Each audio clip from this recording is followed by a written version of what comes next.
We're good. Pretty common.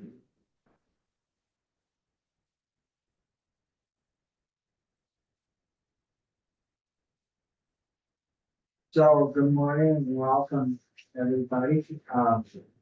Friday morning. So we've had a pretty busy week. Friday morning, January 19th, and this is a meeting of the Senate Agricultural Committee. We have Gus Seelig and a group of his people with us this morning in regards to VHCB and how things are going and requests that they may have. And we'll introduce ourselves and then Gus will get right. And Grayson's gonna join me at the table. Yeah. We'll do this together. Bring whoever and how many they'll fit. Okay. Yeah. So, Brian? Brian Gallimore with representing Rutland. Irene Renner, Chittenden North, including Fairfax. Brian Campion, Bennington County. Rich Westman, Whale District. And I'm Bobby Scott from Orleans County. So welcome, Paul. And good to be back and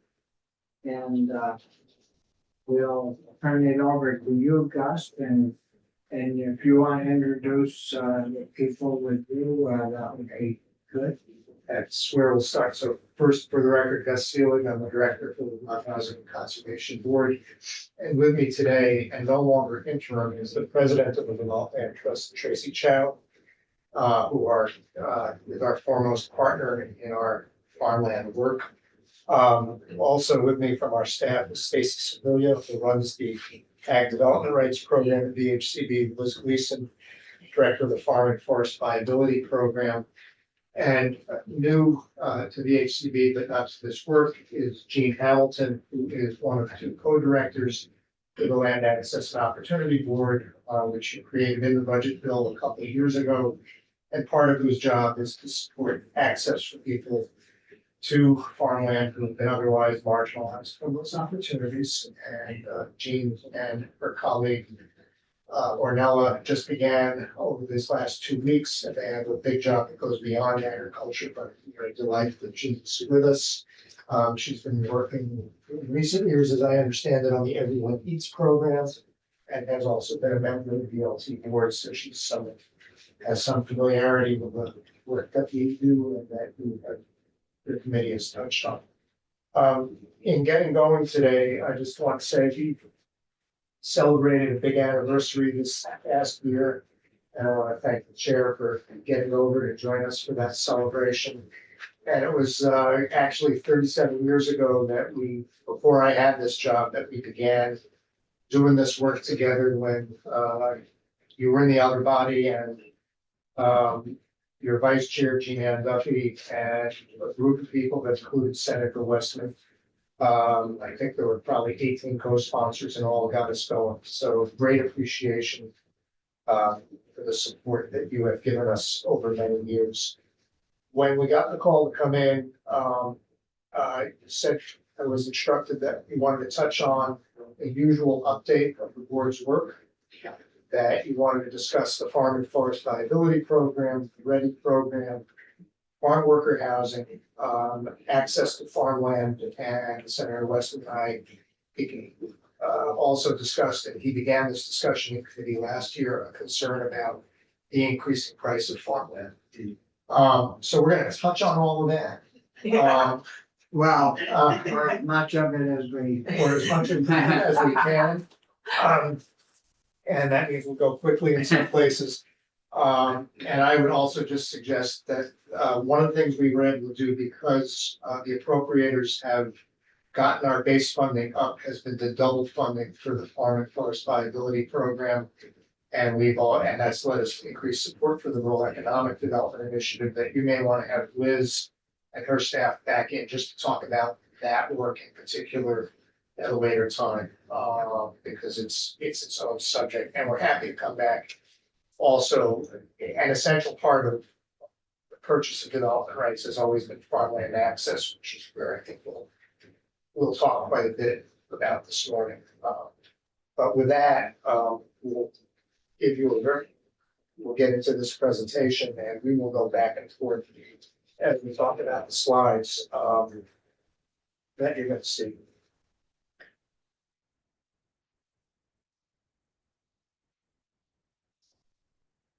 Okay, there we go. So just a bit, our statutory purpose is not just about housing and conservation, it's about economic, improving quality of life and economic vitality in the state. And these slides really just in one part of the state, but we could go anywhere in the state, speak to that work. So up at the old Sacred Heart site, we are hoping for dozens and dozens of new homes. The first of which you see pictured here, that's an architect's rendering, but we expect it to be under construction. We've become a clean water service provider for Magog. We've funded the first two projects to reduce phosphorus. And we are also looking at condominium projects. How's that? Do you know how that's coming? That's rural edges project. It's coming before my board next week, for action for the condominium part of the deal. Yeah. And, Senator Starr, you may recall that on a very hot July day, before that bridge was opened, when all you had to do was stand still and you would soak through your shirt, we took a walk across that bridge. But that's an asset that the Vermont Land Trust put a huge amount of work into raising money for, that connects Bluffside Farm, Prouty Beach and downtown Newport, and at the other end, there's a rail trail that goes to the Canadian border. So Back and then that hooks into their rails. yeah, so when we think about our mission, we think about it always in terms of economic vitality. There are places along the Memorial Rail Trail that have become conservation areas.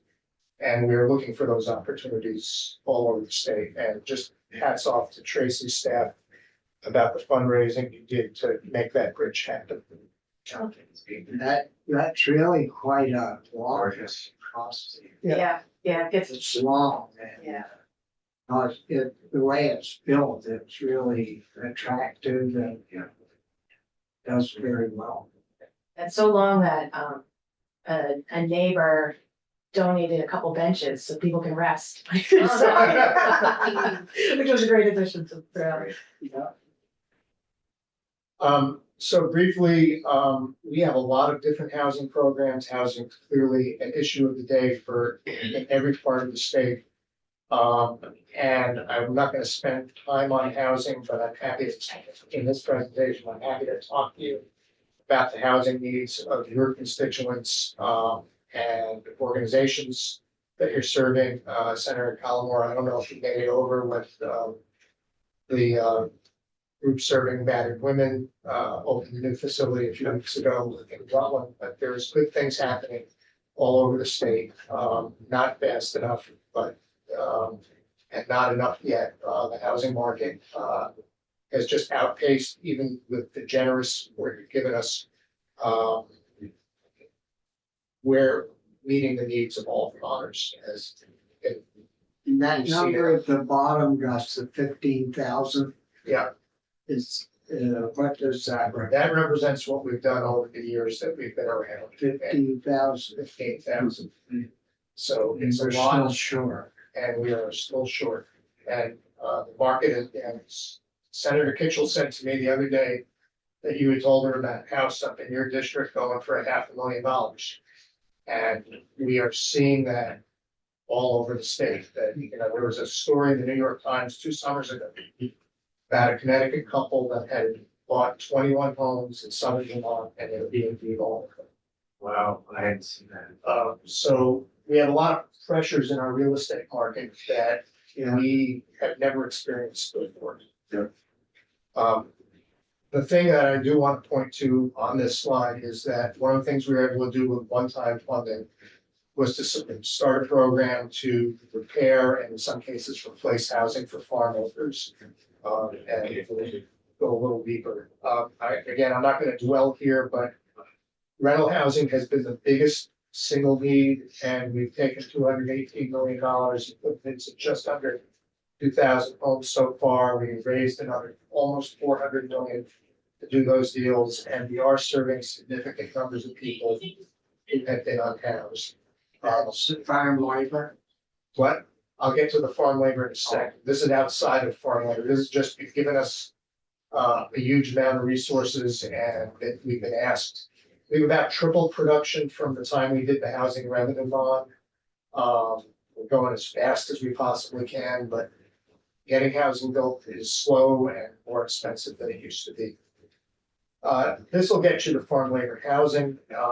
We have invested now a little over $4 million in one-time money into farm labor housing programs being operated. We had an RFP, and as a result of that RFP, we awarded grants to the Champlain Housing Trust in partnership with UVM Extension, who's been doing a lot of outreach for them. So program, as you can see, you can read the numbers faster than I can say them. 166, 38 buildings have been in the program so far. We did 6 replacements where the housing was just too far gone or inadequate. And it's serving 166 farm workers through the repair program and 25 through the replacement program. There are 66 inquiries for phase 2 so far. When I worry about shrinkage in our budget in the coming year, I guess I would say to you that if we're at our base budget, which would give us about, $8 or $10 million to spend on housing, we're not going to be able to spend just $2 million just on the farm community. So if you think about our base budget and you think about what recommendations you may want to make to the appropriators, we will need help to continue to have a farm worker housing program at this scale, but there's clearly a need for it. Gus, can I just, the Shoreham picture there, is that a dairy farm? Just curious. I believe it is, but I'm not, farms continue to change all the time, so I'm pretty sure that this was a dairy farm at one point, but I don't know that it is today. I can check and get back to you.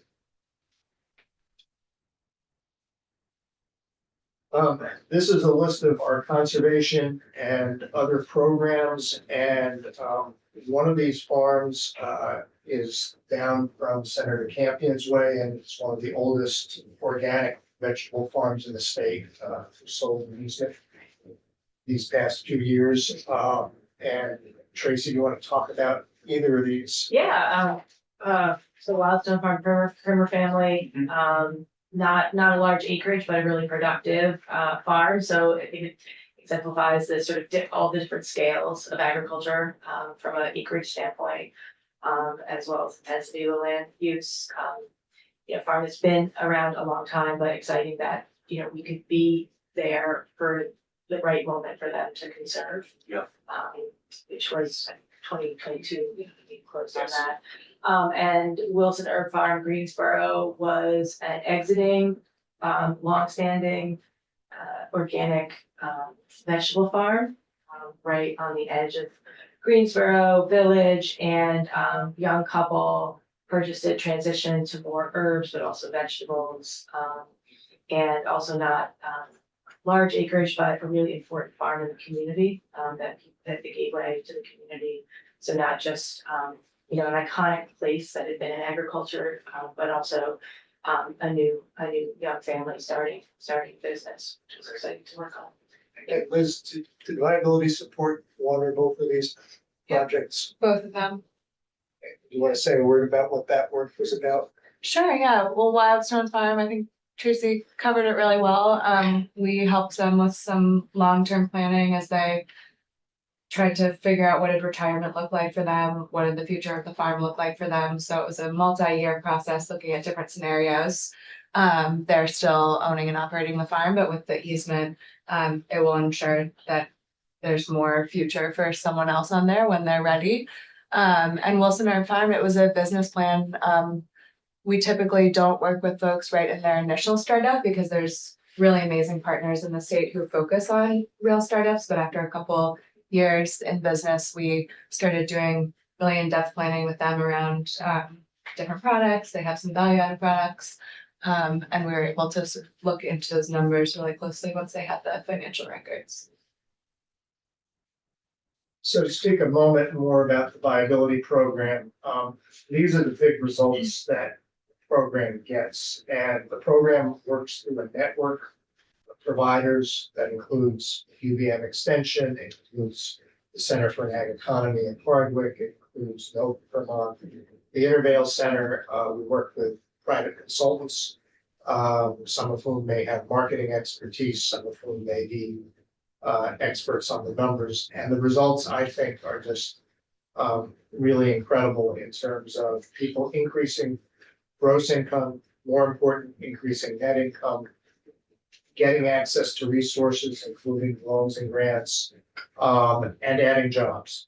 So all those things are coming out of the work that Liz's staff is doing, and they're reaching more than 200 farms a year. Obviously, this past year between the frost and the flood, they pivoted to helping people figure out how to access a variety of resources and have begun work in the forestry sector. And we've added a staff person who's working with forestry sector, and that's part of why I say, well, we won't spend a lot of time today. I think it would be worth the committee's while to have her back in. Part of her program is also the Rural Economic Development Initiative. And here you're seeing just one of dozens of projects where we provide grant writing, technical support in communities under 5,000, or businesses in those communities to win grants. So we've spent, since this committee started the program 4 years ago, about $800,000 on the program, and so far it has netted grants around the state of over close to $19 million. 19 million. 13 million. Now, that's not all new money to the state, but I think what it means is that people who might not otherwise be able to compete for these resources or need a lot of help to be successful in competing are able to, or communities who have no staff, beyond the town clerk and, a couple people get access to the opportunity to go after resources. A Ready grant was one of the first dollars into that Bluff Side Rec Path. Like, it was still what everyone thought was an impossible dream. And some of the early feasibility was supported by a Ready grant, and it was instrumental to kind of get over that early, disbelief that we could actually pull that off. Yeah, 3 of the committee members weren't, whether Brian was in this committee when we put that together. It, I don't know, to get started with that program, was had to go to a pros, I think, give a little money. And it was not an easy sell. How do we know they're gonna be able to generate all this money? I said, well, if everybody does their work right, the money's there. It's all we gotta do is go find it and get it. And it's all federal, these grant programs. And the little towns don't have the expertise to write good grants and know where to look. And no, that's really turned into quite a lucrative thing for our small communities under 5,000. Yeah. It's worked very well. Yeah. So these are the big numbers for VHCB, and I need to just acknowledge that Tracy's organization, whether through donations of development rights or through the use of philanthropy, has conserved probably another 40,000 acres beyond what we are partners in. And we've been able to leverage significant state funds since Pat Leahy started a program that provides matching funds for us. You'll see a slide in a few minutes, but the Inflation Reduction Act is going to have over fiscal 25 and 26 an extra $13 million for the state of Vermont beyond what we normally get. The challenge is, can we match it? Right now, over a 2-year period, we get $5.5 million, maybe $6 million. And so over that 2-year period, we're going to have the opportunity to get close to $20 million. It's gotta be But nice. it has to be managed, so that will be our challenge. There is a big pipeline, we'll have about 4 years to spend those dollars. When they come, but there's a big pipeline of opportunity if we are able to figure out how to take advantage of it. So that, those numbers, we can serve that 173,000 acres. Yeah, and when we add in the other, acres that VLT has done a little bit, so we're about 20%, a little over 20% of Vermont's ag land base is now conserved. So, I'm sorry, I wasn't listening close enough. The match on the 31 is what? The match on The match money we have to come up with? if we're gonna draw down $20 million, we're gonna have to come up with $20 million. Oh, okay, That's dollar. Dollar for dollar. it's dollar for dollar. Yeah, there is a proposal that we have worked on in the farm bill that would reduce the state's share of the match, but we did not get a farm bill this year. We just got an extension of the existing farm. So we hope we can make progress on that, but right, it's dollar for dollar. And is it all or nothing, or can we We can get as much as we can match. get as much as we can match, okay? Okay. And is it over the full 4 years, or is it, do we have to have it? We don't know enough yet about how they're gonna lay the rules out of whether we need to come up with it over the 2 years of federal fiscal 25 and 26, or whether we can pledge to do it over 4 years and they'll accept that. And until they give us some rules and some guidance, I think we just don't know. If we know we have the pipeline projects, so we know we have the land to spend the dollars on and the interested farmland owners, it's really, putting together the financial piece. And one last question, does this have to be new and above, or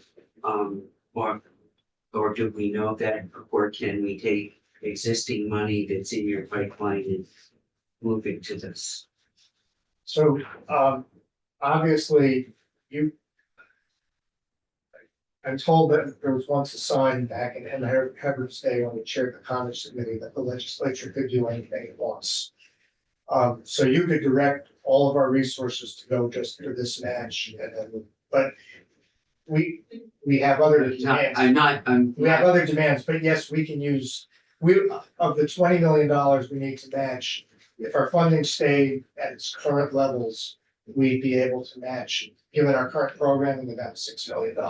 Okay, Okay, that's, so I'm it's- trying to put right, together the the picture net of increase- what. the net increase is gonna be about 14 million over what we usually do. Okay. And that's like many things you'll hear about from the Inflation Reduction Act. Whether it's infrastructure or something else, it's a once in a lifetime opportunity that will go to someplace else if we don't jump on it. Do you want to say anything about these two farms, Paula? Sure, they're both dairy farms, so the Gray Farm is a large dairy centered in across a number of towns. Keith Gray and now his son Trevor. When Vermont Land Trust first started working with Keith, Trevor was not even in college yet, and now he's went to UNH. And now has graduated and is doing sort of an incremental intergenerational transfer with his father.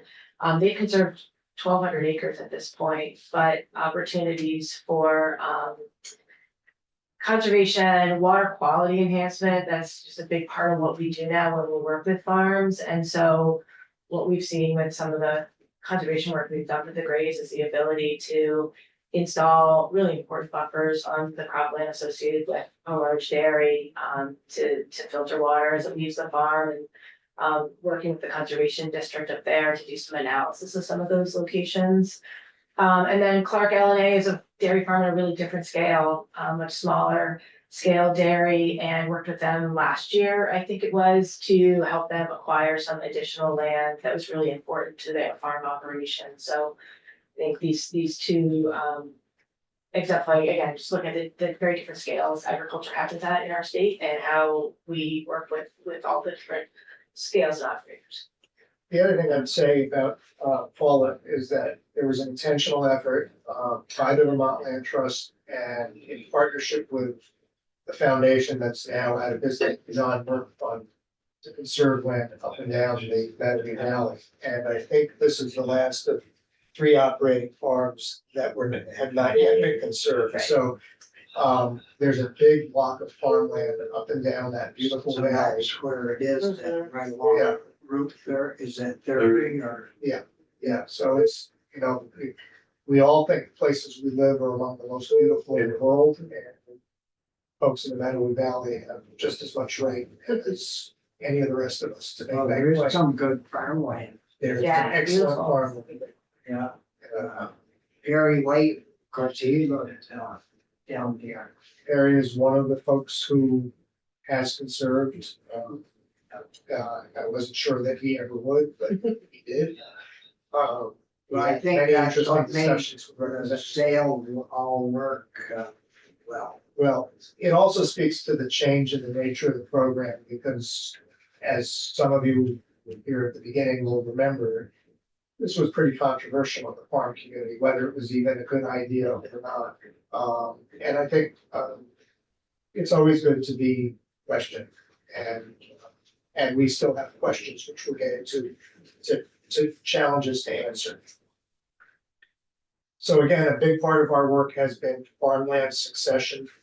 I'll just talk about the Wood Farm and Market Garden in Brandon for a moment, which is to say that Representative Wood chaired the institutions committee when a big chunk of our budget had to come out of there. He's actually the only chair who's ever directed exactly how the money to be spent, and he was not a fan of the program. But he said, if I'm gonna do this, you're gonna spend half the bond proceeds on agriculture. When he sold development rights, he did not want to use a government program. And so he then did not actually sell, but he was ready to sell his farm. He sold to young people. John Satz was the vegetable farmer who took over.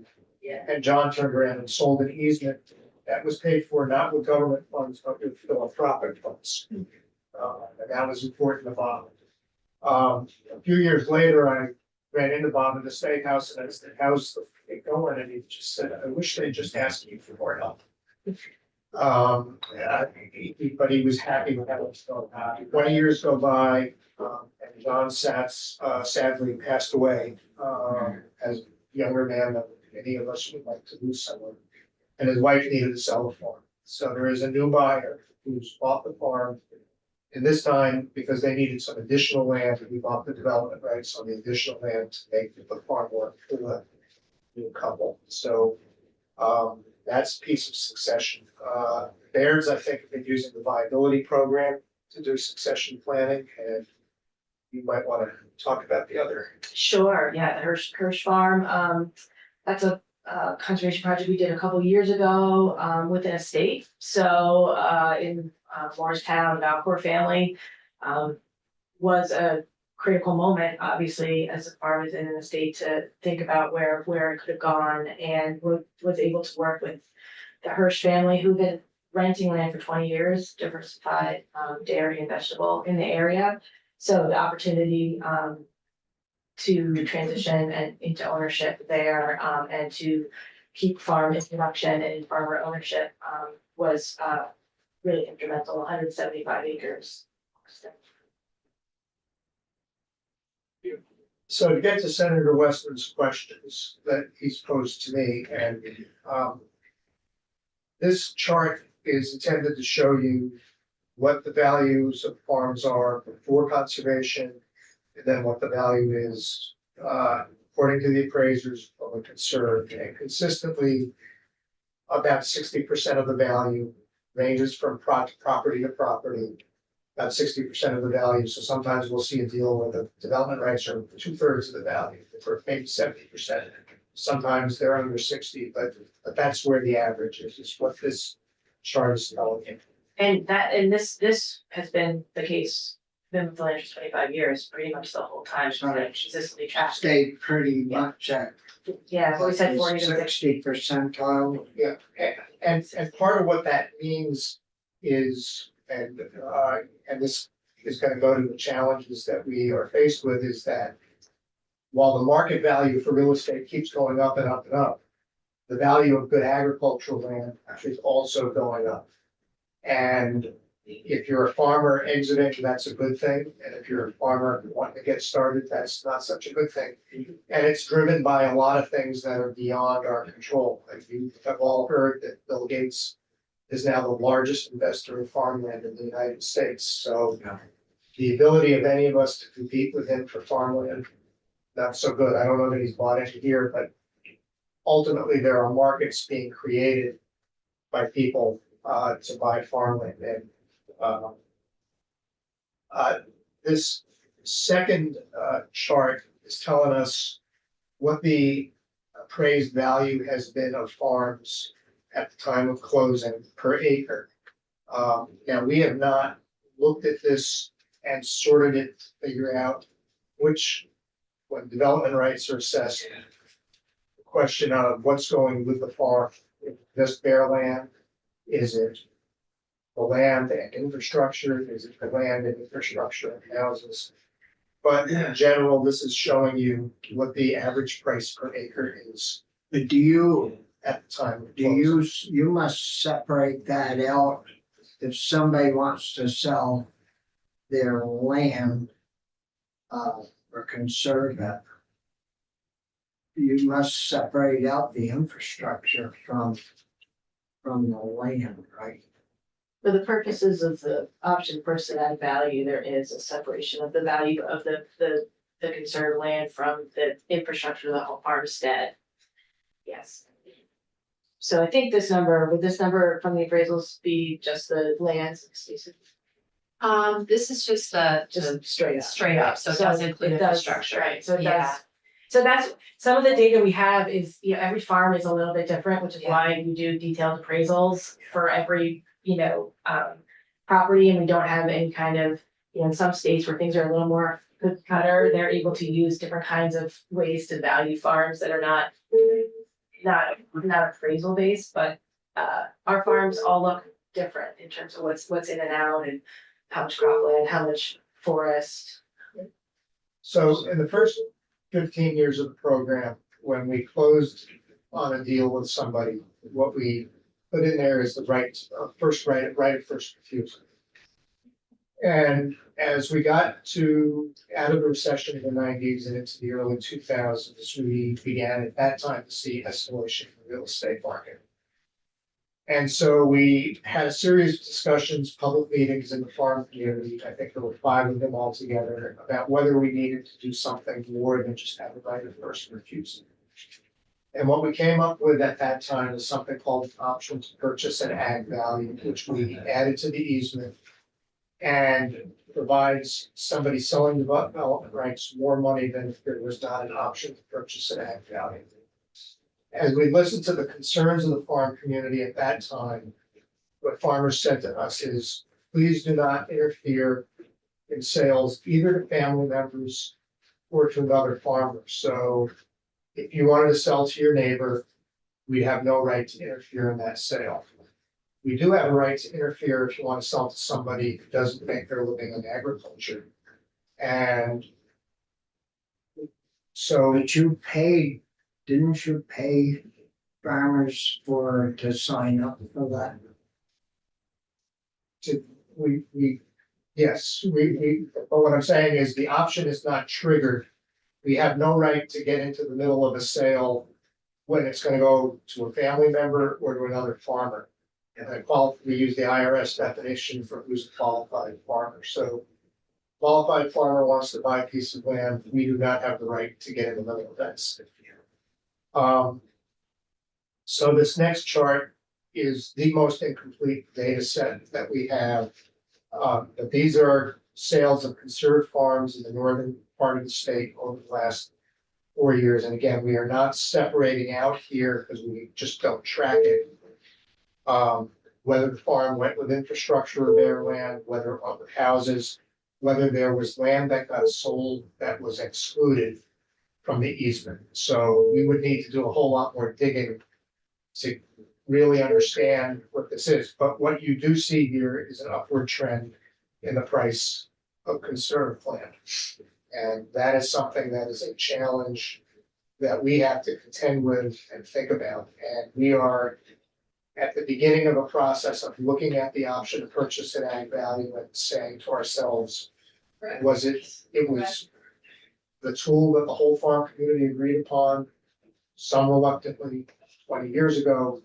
Do we need to change it to have more control over affordability going into the future? The question that Senator Weston raised last year was, how can anybody afford $4,000 an acre? And that's a fair question that we don't have a great answer to. It's fine, and we just did a deal with two young farmers along Route 100. Can't remember, I think it's a 20-acre farm that raised at something like 10,000 an acre, but it's only a 20-acre farm. They want to use it for vegetables. They're getting in. But if you want a different kind of an operation and you need 200 acres at 4,000 acres and above, it's much, much more of a challenge.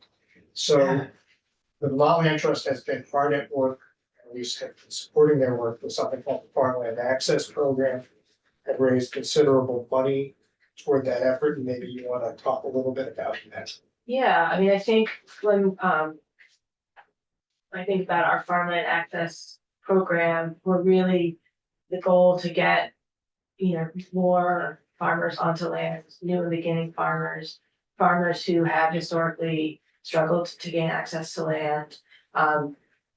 We've been using the traditional tools of conservation easement transactions to buy down the value, like that previous slide, from the yellow to the orange or whatever colors they were, to help fuel transfers that are simultaneous when a buyer has been identified for a piece of land.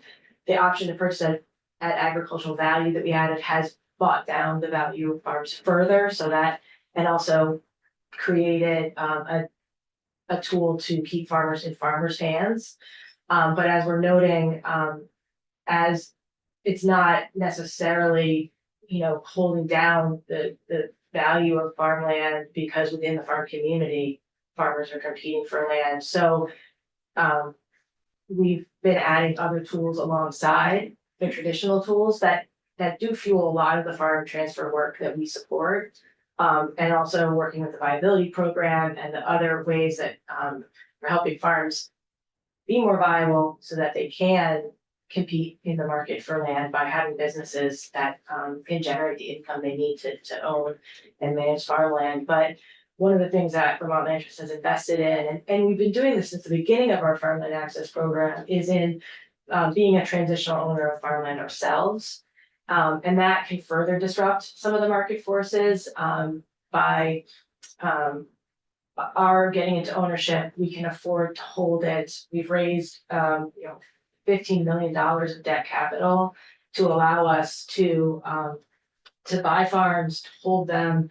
We raised that capital so that we could afford to own farms longer than, just waiting for the easement transaction to go through, but really actually lengthening the time we own some of these farms up to 5 years to really give new businesses the opportunity to have rent that's based on, the lowest rents we can rent for as a nonprofit, build their business, work with our partners like the viability program to really build up a business, take some of the pressure off in terms of also going after financing for the real estate acquisition, and then to be able to acquire the farm when the time is right. It's not just enabling more farmers who might not have been able to do a simultaneous transaction to get access, but it's also, our goal is to have them be better set up so that they are sustainable when they do become owners of the land. We've spent a lot of time the last couple of years developing a much more robust program at the Land Trust to hold these farms, so that we do that successfully. It's been a big effort within the organization for the last 3 years or so.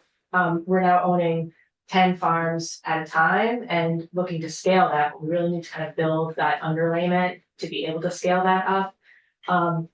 And it does cost a lot of money, but it does create just one more tool in the toolbox alongside. And many of these farms are then we're going to seek conservation dollars at that time of acquisition to buy it down, and which is why having a consistent funding source like VHCD is so critical, because if we're taking the risk to buy the farm and saying, we'll do a lease purchase option with you for 5 years, we need to know what, have some assurance or, that in 5 years, we're gonna have an option for these farmers to be able to do that transfer. How, you must have some examples of where it has worked out. We just sold, but this isn't the one. Farm Upstream is a great story. We could tell that story, but we also could, because that's another tool in the toolbox. We could, You wanna go to the slide? I don't know, we just closed on this farm yesterday. Yes, which is really exciting. Now the DeFries farm, it was actually a farm parcel Vermont Land Trust purchase. It had been a multi-year effort with the Spalding family. This was on Route 100 in Wheatfield, and had been a parcel, been associated with a dairy farm, had sold their cows, kind of multiple attempts to conserve the farm under the Spalding ownership. It wasn't until Mr. Spalding passed away that we had the opportunity to purchase the most productive land.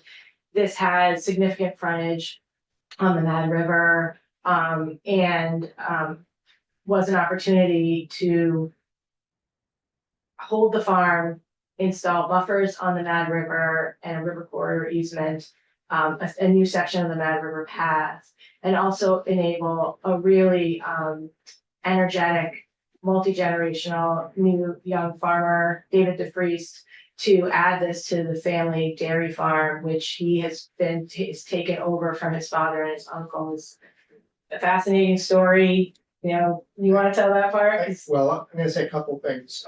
First of all, in the last Farm Bill, we created a provision up until the last Farm Bill. We could only do business in buying development rights with farmers. Couldn't work with the Vermont Land Trust to buy a farm and buy the development rights as a nonprofit. So we added a provision called buy, protect, sell, in which we could do exactly the kind of work that Tracy's talking about. So this is the very first in the country to close under that provision of the Farm Bill of buy, protect, sell. NRCS has scrutinized it.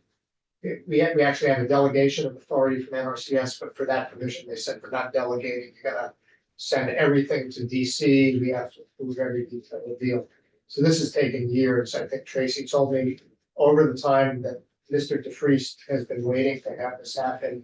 He's gotten married and had 2 kids, so he's So this is enormously the patient. Farm Bill for 4 years ago. This is the Farm Bill 4 years ago, just getting the first one in the country done yesterday. Dave hosted us at the farm to do a water quality visit with NRCS, with the Agency of Natural Resources, the agency back in the fall. First time I met him. He grew up and went to Harwood High School, was a baseball and hockey star there. He went off to study economics, got a degree in economics, and decided that Wall Street was not where he could have gone to Wall Street. I'm sure he's a very bright guy and made a fortune, and his heart was in working the land, and he came home. And he was farming a huge amount of land up and down 100 between Middlesex, the valley, and everything. So he's exactly, from my perspective, the kind of person that we were intended to support, and would not have had access to this piece of land without the Vermont Land Trust stepping in, using its capital to buy and hold the land. It would be gone. So that's way up on the north end of the valley, Waitsfield, right? Kind of in the middle, yeah. What is it? Maybe in the middle when I think about the valley. Yeah, it's between Moortown and Waitsfield.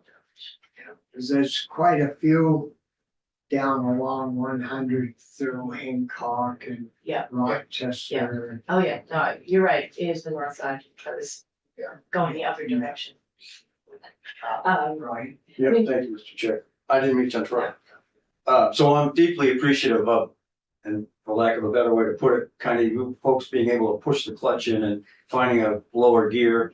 And in a very real sense, become caretakers of what is going on and sort of to reduce the escalation in terms of prices. But I do want to go back, because we had John Robertson from USDA yesterday, and I did ask the question to Senator Westman's point about the continuing rise in prices. And I guess my question had to do with, are these out-of-state people that are coming in? Are they foreign people that are coming in and literally just driving prices up and up and up? And he said, from what I can remember, that they're, you know, you hear that other countries are coming in and buying up land at record paces. And he said he didn't really feel that was true, that there were some other folks from other states in New England that were coming up and in a sense driving prices up. But you're probably just in as good a position to sort of gauge where are folks coming from that are buying it, and is it really, as I think Richie has indicated, a barrier for brand new farmers to get involved? I don't think we've seen that I'm aware of foreign investment yet, or even the Bill Gates investment. We do know, and this maybe is more true in southern Vermont, that there's been an influx of people into Vermont since the pandemic who have a ton of money and can afford, you know, an estate. And so that certainly helps to drive the market. There is a big difference between the economies of a farm like Marie Audette's and that farm in Pollitt that we showed you a few moments ago. Now, what Marie Audette would say to you is, we're not a large farm, we're a large family, and something like 26 members of the Audette clan work on that farm. Yeah. I don't think we've ever done it. Marie actually served on our board for a few years, as did John Roberts. I don't think Marie's ever sold an easement herself, but she's bought, or the family has bought a bunch of conserved land. So it's been helpful to her operation. Can a family like that outbid a young person getting started? Yes, they can. And I don't mean to pick on the Audettes or the St. Pierre's, but they're just, or anybody else who's the Harrogans, but they're operating at a different scale with different kind of financial tools and different kinds of credit than somebody like Dave DeVries, you know. And I think anecdotally, we just at VLT, we just had a meeting about the farm price situation the other day. And I think anecdotally, the other place, so it's not foreign investors, but there are folks who are bona fide farmers operating farms in other states that are accustomed to a very different real estate market and a very different price per farms. Some of those folks are selling farms out of those markets and then coming with capital to invest in Vermont, and or just less likely to blink an eye at what are the higher prices now. And that is some of the buyers that we're seeing. Now they're coming into the state, they're establishing farm operations, they are meeting the tests of the option as farmers. So, you know, it is, I think it is contributing, but it also is a sign that people are coming to Vermont and wanting to farm. So, you know, we're and as those prices rise, and I think I was going to say the same thing Gus did, that also established farms with a strong base and maybe higher equity can compete. And that's, you know, so that's why, again, coming up with what are some additional tools, what are some additional supports that we can bring to this work so that we can really, you know, serve the across the spectrum. Do you, I'm wondering, we have some Amish families moving in up north. And do they deal with you folks? We've done a number of deals. They're always a little more challenging because of the communication challenges with the Amish in terms of technology and transportation, but yeah, Brownington area, we have done several conservation deals, Brownington and Coventry area. Yeah. Yeah. So, but they will deal with you then. Yeah, 20 years ago, Bob Baird, who was the first director of our farmland access program, who was on slide because he's also a conserved farmer, he and I drove to Ohio to meet with Amish farmers because they were looking at a couple of farms in Westfield, and the communication challenge was such that it was just like almost impossible to get on the phone. So we just drove there. It was fascinating. We learned a ton. It took about 10, 15 years to actually have Amish kind of settle and work with the land trust community, but it's happened, and it's been really gratifying to see that Brownington area especially really a real establishment and new folks coming and investing and becoming part of the community. It's great. Rich.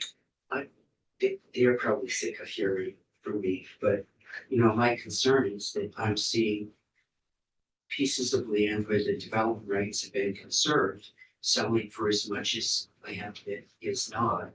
And in that turnover, and we use that as a tool to get young farmers going 20 and 25 years ago in that start. And I just think for somebody that's a hardworking younger person, that I'm glad to hear you trying other things, because I think they're being left behind. Yep.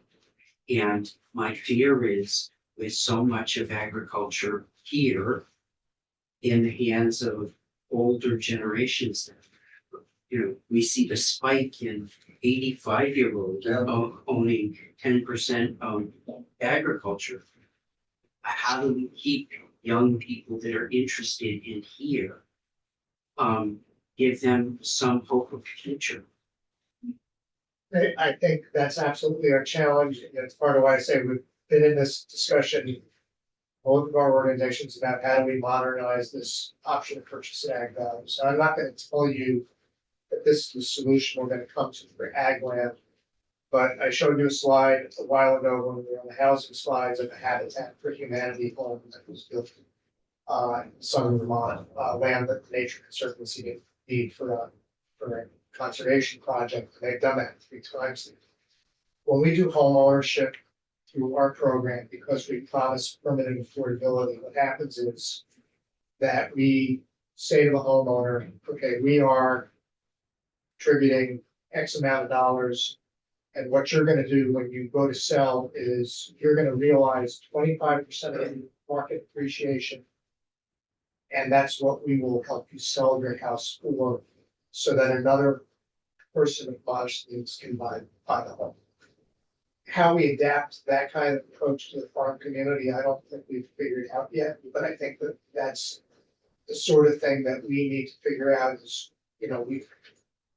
our current system and our current discussions going back to when we created the OPAB was, you can get the ag value of your home, of your farm. And if we want to be more restrictive than that, then it's going to take a lot of discussion, a lot of leadership, and we need to figure that out. But I think we have to look at those kinds of mechanisms to see if they can be applied to the farm community. It won't help with the projects we've already funded, but it can be a base for going forward.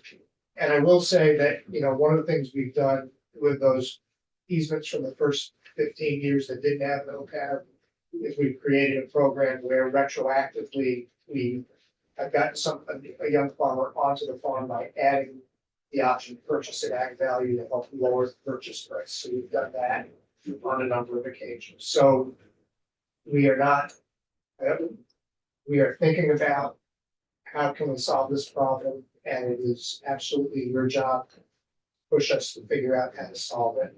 But we also need farm community to believe that it's what we're asking of them when they sell development rights to be a good thing. That was the dialogue we had about the creation of the OPAB and why we left out of a right to interfere when there was interest sales with other farmers. Yeah, we're in deep research phase for sure on that, and I said, well, we have to come up with a tool that will work for farmers, both the ones entering into those agreements with us, and then how we see it playing out. So getting it right and learning what we can, but this moment is really pushing us. And it's pushing everything about real estate, whether you're focused on farm affordability or how does a young person buy a home, my town and across the state. The average price of existing homes is now $319,000. interest rates have doubled. So this question of how do people get ownership in Vermont? I think it was pretty clear yesterday in, when Tom Cadet came and gave the economic report, that those people that are most being squeezed in Vermont for homeownership is the middle class. That middle class group can't afford exorbitant interest rates, and you've got escalating prices for homes that's going like this. And when you mention someone coming from Connecticut and buying up 21 homes in southern Vermont, and Yeah. our own kids and our young families can't compete with them. And some of the same thing is happening now in agriculture. That's right, that's the market thing. And what we used 25 years ago is purchase and development rates to buy down the price so they could afford the land. But if the conserved land now is as expensive as land that doesn't have anything conserved, we have to look for other avenues. So if a farmer has, like take the Audettes, as they add younger people to the farm, they must have to do housing. So can they build housing on their conserved, farmland? It varies with every parcel because every parcel has, some parcels, there's no housing rights. Some parcels, there are rights for farm labor housing, but it's limited to how much. And some land is also, when we do deals with farmers, if they have a lot of kids, they may say, we're excluding this 20 acres, we're not gonna sell you the development rights on this 20 acres because we want it for our kids to be able to do whatever they want. So every deal is a little different. But then they need That's to not- be able to afford to build that house with the current interest rates and cost of materials, and so it's actually squeezing farms, even at the reserve rights. So did you have more, Josh? We have, I'm sure we do, but. we've used the hour. Use our time, so, Um, I think we pretty far, You, pipeline, But, plenty to do. there's plenty to do. I did want to mention, again, among the interesting things that we've done this year was to work with Clemens family on the conservation of their farm in Charlotte. It's really a cultural resource. It's one of a few American-owned farms in the state. Some of you may know that the Boy Scouts wanted to sell Camp Sunrise to the state of Vermont. The state said, no, we don't want to add, so we just approved a deal. Again, that Vermont Land Trust was central to, really brokered. It'll become Camp Outright, with the Outright Vermont program that you, so that the land will be conserved, the community is happy. And We just continued utilization by kids will take place. that's the one in Benson. Yeah, so it's a beautiful piece of land. So, and again, we have this opportunity for federal mandate that fiscal 25 and 26. It's just unprecedented years that I've. I think that having used the hour, we are happy to come back. And I hope you'll be hearing both from the viability program, the ready program, and from Gene and the colleagues that are. Yeah, as we're just getting rolling. I'm sure, we'll have many more conversations before good weather comes. Yeah. So, yeah, well, thank you. Is there anything else? No. So, Thank you. well, Yeah, thanks for having thank us. you very Really much. appreciate it. And, we'll stay in touch and as, we move forward, if there are things you need of us, okay. Thank you. Yeah.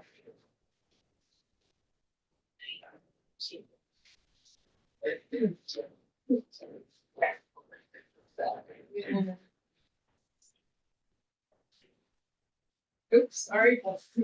Puzzle piece, yeah, there we go. In fact, with single share. Thank you. Take care. Bye. Yeah, Take care. thanks again, thank you all. Yeah. No. Do you mind, like? Yeah, sure. Did you want to go first or Michael go first? Fine, I would like, yeah, I'd like to go first and maybe get back to committee. Great. I was trying to keep you out of there. We're having a very interesting conversation right now, so I think.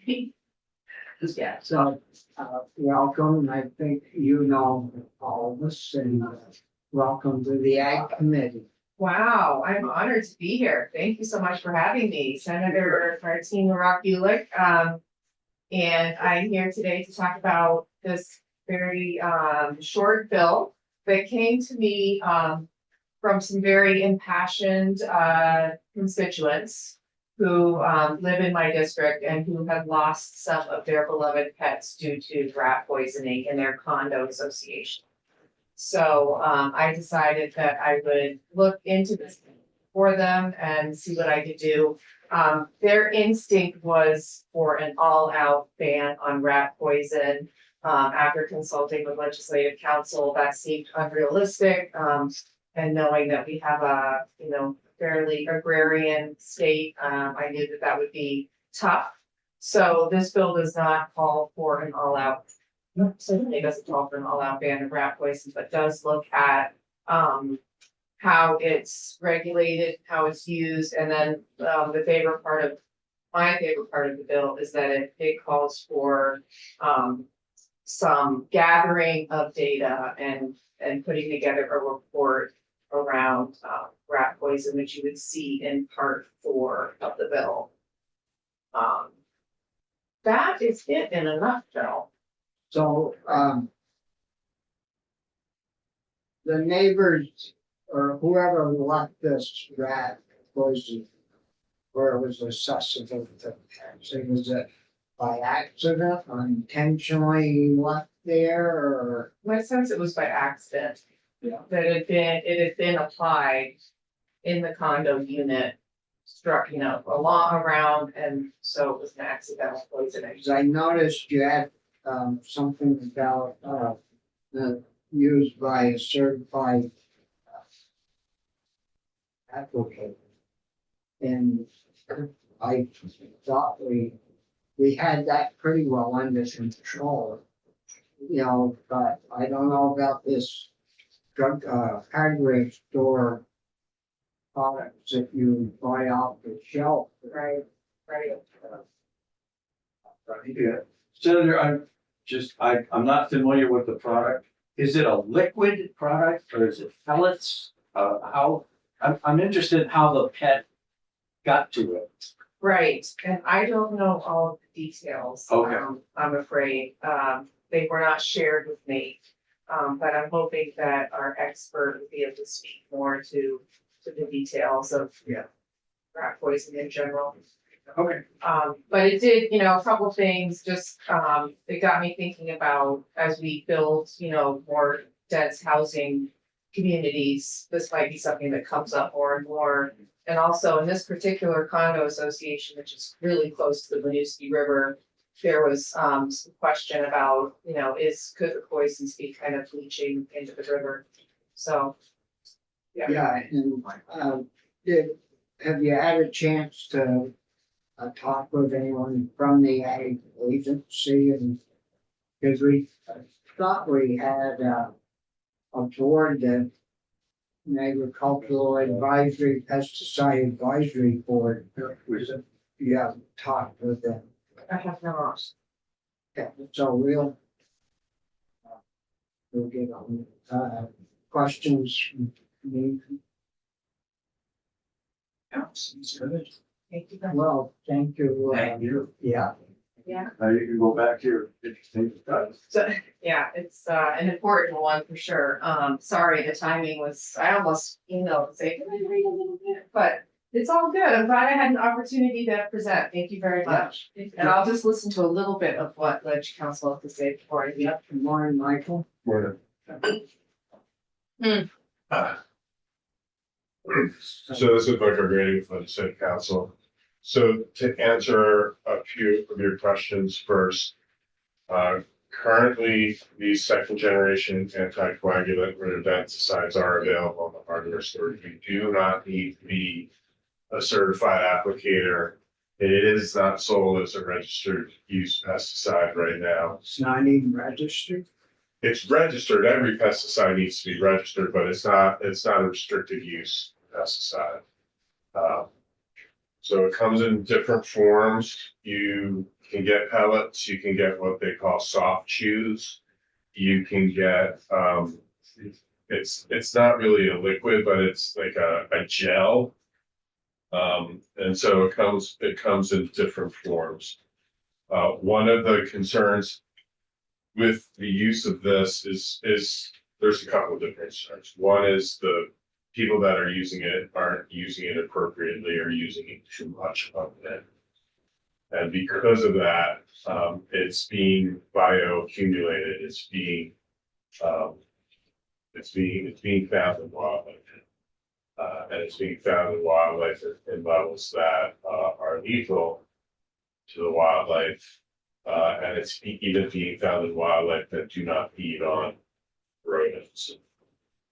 So EPA is looking at this. EPA on their own is looking at this, and EPA is looking at making it a restricted use pesticide at the federal level. But the feds take time. Yeah, we'll all be dead and gone by this time. Sure. So this would go to what EPA is looking at and go to it immediately as soon as you enacted this effectively. And so that's what this would do. The first part of the bill. Ask a quick question. We have some testimony on this. Did somebody come in to talk to us about a similar concern early on? I don't know what group it was, but we did have some testimony early on from an organization. Do you remember? I think it was the Agency of Ag. Agency of Ag. That's right. Okay, thank you. We haven't heard from you. No, just the agency also expressed concern about this, because I remember we talked about pets getting sick and it was being found in wildlife. I have talked to Steve Dwinell, and I don't think the agency's going to oppose this. They might say something like, well, EPA is going to do it, and we don't need to do it. But I don't think they would have a problem with this. But is there any rules that say the state of Vermont can't make this a restricted pesticide? No, so the federal pesticide law, FIFRA, the Federal Insecticide, Fungicide, Rodenticide Act, has a preemption clause in it, but it only preempts states from changing what's on the label of the pesticide. States can regulate pesticides in different ways, and you can even ban certain pesticides that are not banned at the federal level. For example, New York just banned certain neonicotinoid pesticides, which are allowed at the federal level, but they decided that they were going to ban them in New York, and honestly, it's not wide enough as a total ban, but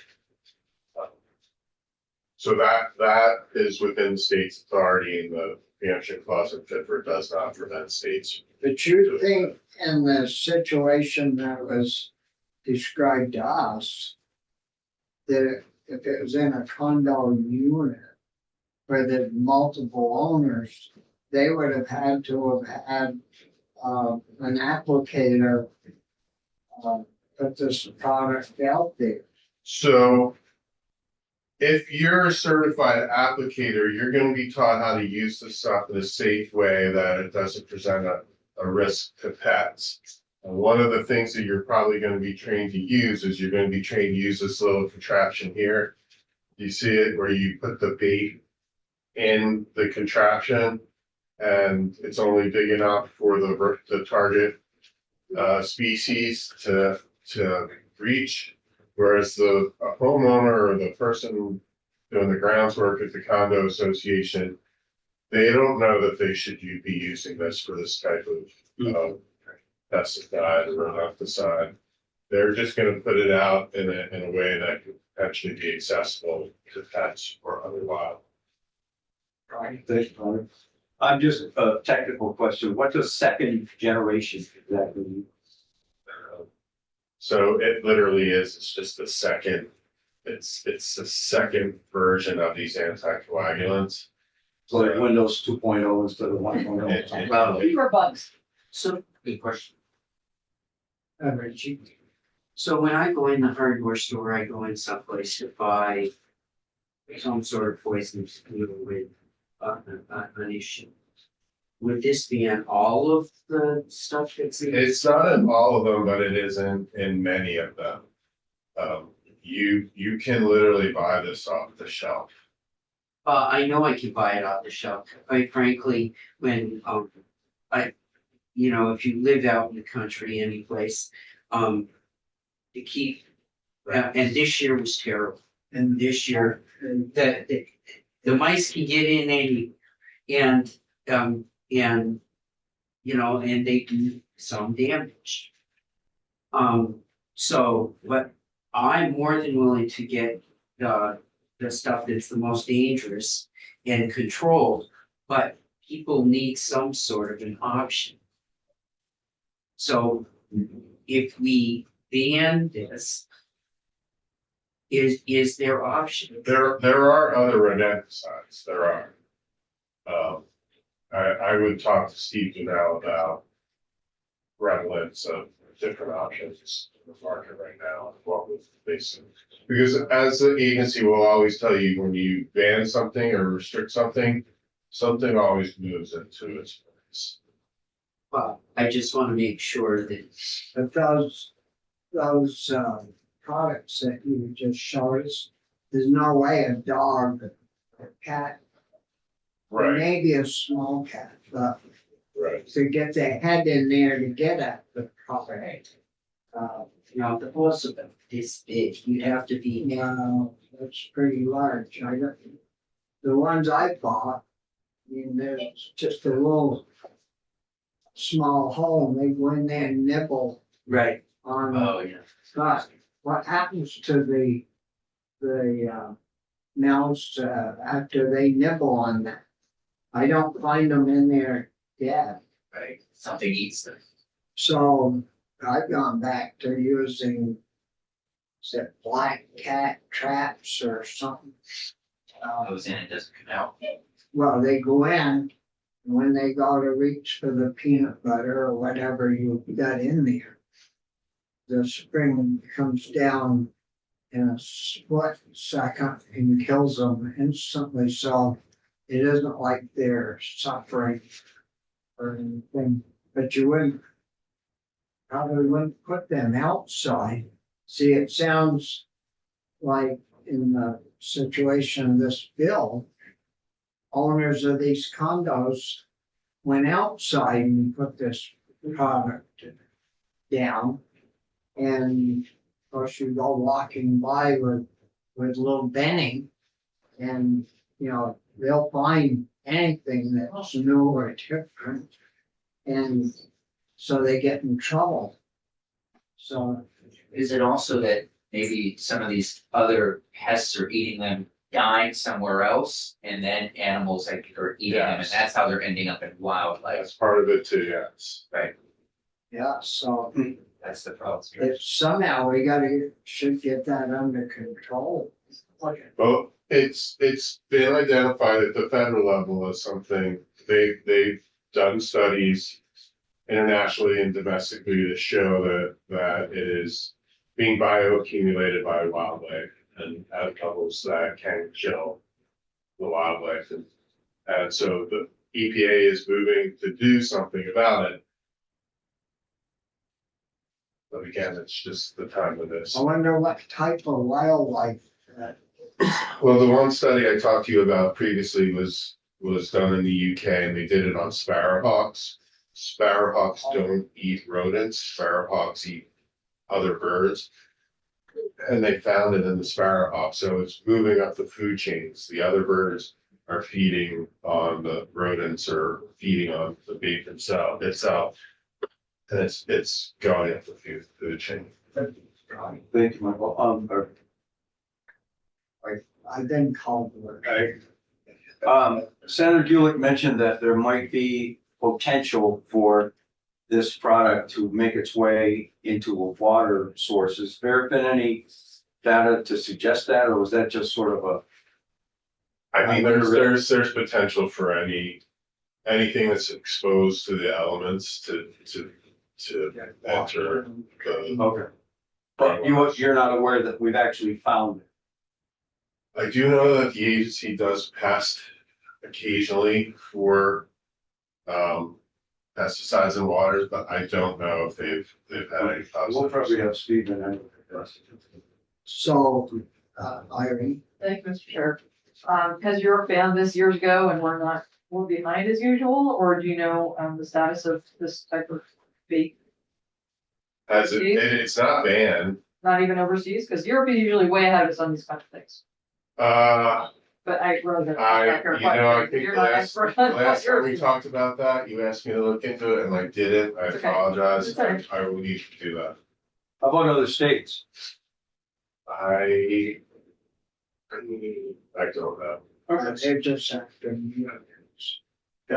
Okay. And, yeah, you have to do it also. That's okay, but that's all.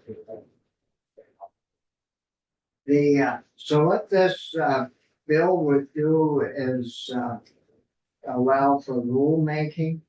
No, actually, well, yes, and the first section is the definition section of one of the chapters for pesticide regulation in Title VI. And it adds that definition of what a second gen and rodenticide is. It's any rodenticide containing one of the following active ingredients. And then section 2, 60 to 918G says that the secretary shall register as a restricted use pesticide any second generation anticoagulant. And that means under the agency's rules that it would be regulated as a class A pesticide, because under the agency's rules, a class A pesticide is any restricted use pesticide restricted by the state or by the feds. So when it's a restricted use pesticide, class A, if there's a rules, then there are requirements. The seller of it has to be licensed and has to be trained. The applicator of it has to be a certified applicator and they need specific training on it. So that's what it would do by registering as a restricted use. That is distributed, sold into or offered into the state. It basically puts limits on who can sell it and who can use it. So it won't be available in the hardware store for Senator Westman to use or anyone else. But if Senator Westman was certified, then he could go to a certified seller and buy it and use it according to the certification. I mean, there's gotta be something in between. Because, in the fall, that's when most people, I think, have problems when field mice and things are wanting to get in out of the elements. And you usually buy something along the lines, I believe, of this product. And There are other rodenticides. that, There are the rodenticide. This is the rodenticide that makes the animal have excessive bleeding and die from excessive bleeding. There are others that give the animal a heart attack. And so there are different rodenticides that are out there, and there's arsenic too. I mean, arsenic's based on there are different rodenticides that are available. this isn't a really effective one. But its efficacy is moving up the food chain.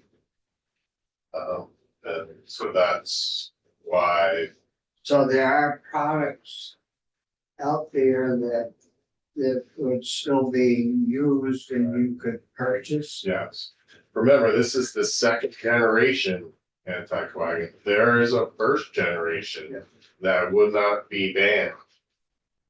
Right, so that would still be available, and plus the ones that cause heart attacks, plus the others. Go ahead. Why would we not want to ban the first generation as well? Are they not as dangerous? They are not as these apparently will work a lot better Second than generation. the first generation. Yes, sorry, that's a redundant question from earlier. Thank you.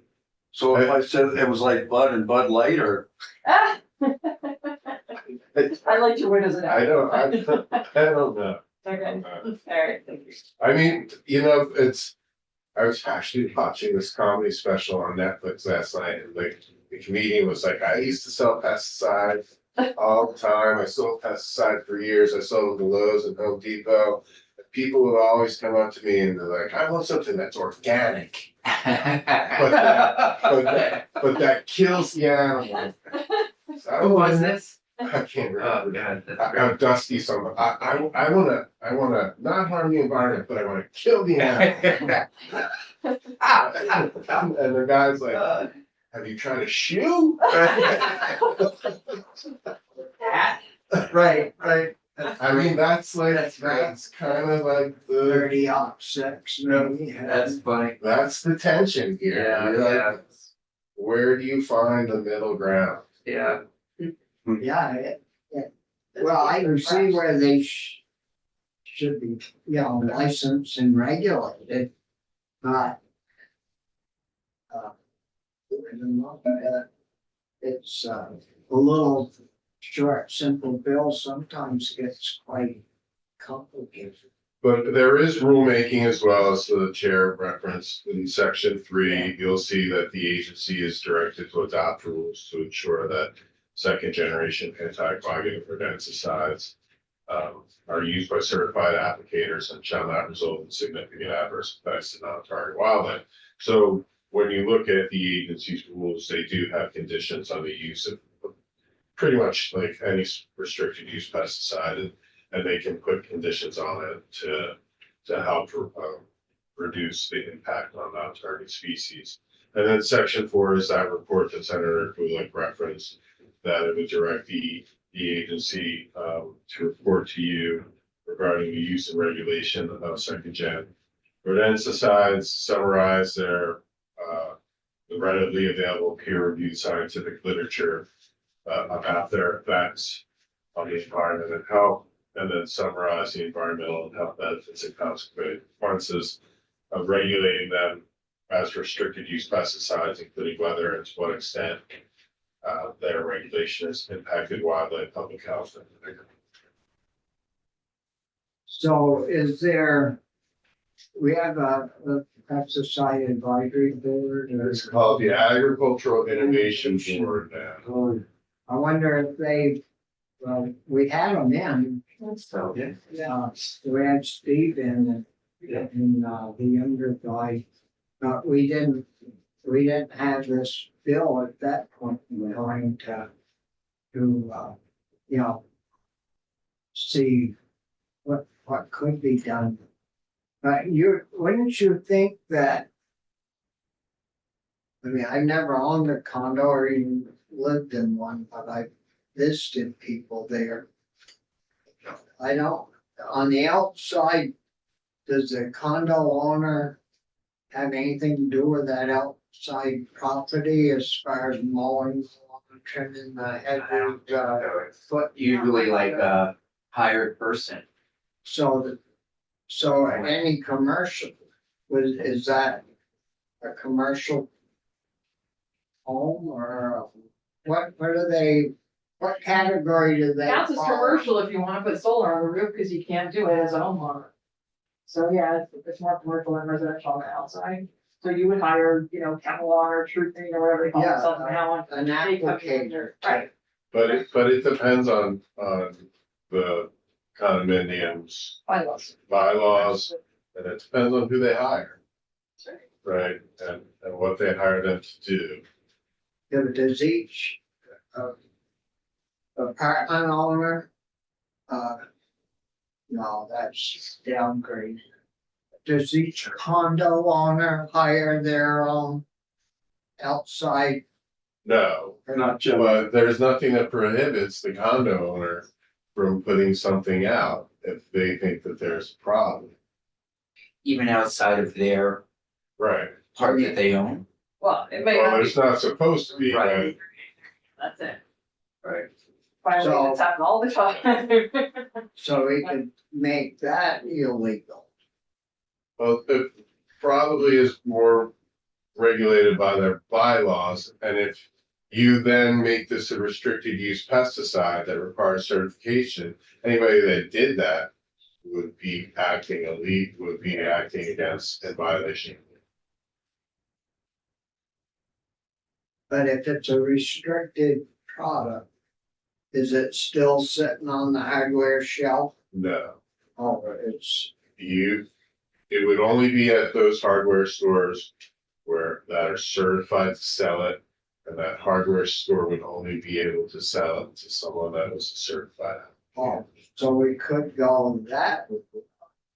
And the first generation would still be on the shelf. First generation is still on the shelf, And any new product would, and the other that kill in different ways.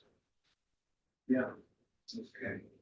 And any third generation they develop after we pass this law. That would be really strong. Third generation, you just put it in the air and it does everything. Kills everybody. Right.